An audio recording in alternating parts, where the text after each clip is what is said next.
The intuitive no and what came after. Learning to trust my no by honoring the difference between a trauma response and inner knowing. No, Dad, I don't want to see you. That was my first intuitive response to his message letting me know he'd be in my town the next day. Although I'd done a lot of work to heal myself, I wasn't yet in a place to fully trust that instinct, the message from my higher self, already whole and clear-eyed. But I got there quickly, with a little help from my best friend.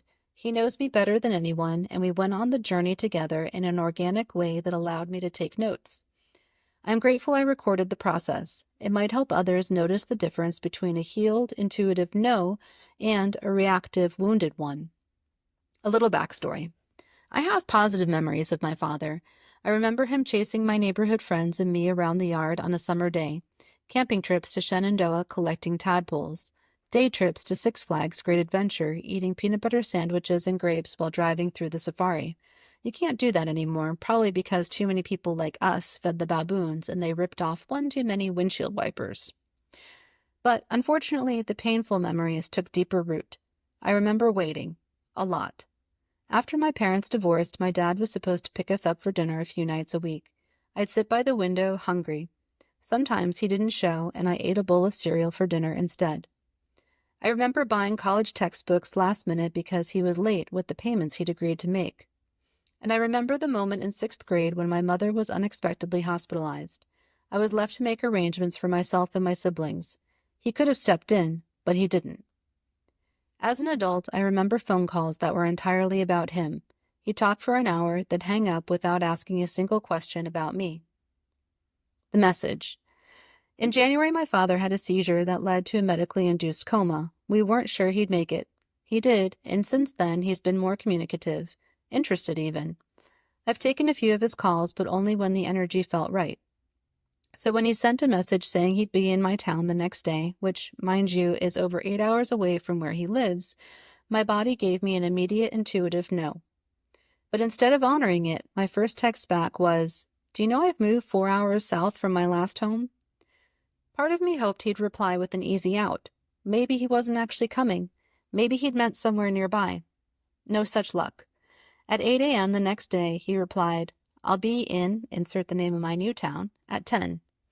And there it was. Time to confront the no. The inner spiral.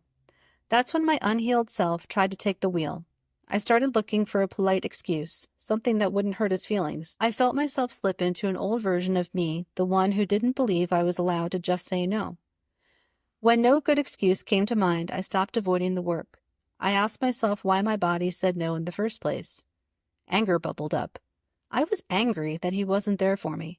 Angry that our relationship had always been on his terms. Angry that I let him shake me from the grounded, steady space I've worked hard to inhabit. Angry that his unannounced visit disrupted my flow. I had allowed him to rattle me, and in doing so, I gave away some of my power. I was again the child waiting, again the child making adult decisions. But because of the healing I've done, I could see it this time. I came back to my body. My adrenaline had spiked, but I was breathing again. I felt my feet. I was present. The pattern and the shift. This clarity helped me reflect on all the times in my adult life when I didn't know how to self-regulate. When I let a trauma response convince me that something in my immediate field was the problem, causing unnecessary conflict, confusion, or shame. This time, instead of spiraling, I noticed. Instead of deflecting or reacting, I softened inward. Was this a detour from my intuition? Yes, but I'm grateful for it because it reminded me what it feels like to come home to myself again. This whole exchange stole time and energy that could have gone to something joyful. I could have stopped at the first signal. I could have trusted the no. But this time, detouring gave me something. A map. What I said. Here's what I wrote back. To be honest, today is not good for me. You showing up unannounced is an example of a pattern of you not considering me and purely operating on your terms. I'm in a place of deep introspection and our relationship is not at a place where last-minute drop-ins work for me. His reply? Okay, let me know when there's a day that's good for you. Then, in a separate text, whatever, period. The process is the point. In this moment, I'm calling in Acesso, the Greek goddess who doesn't offer the cure. That's her sister Panacea, but instead represents the process of healing. That's where I am. That's where many of us are. Some days, intuition comes clean and immediate. Some days, we have to walk through the mud of memory before we can hear it clearly. Either way, we keep returning home.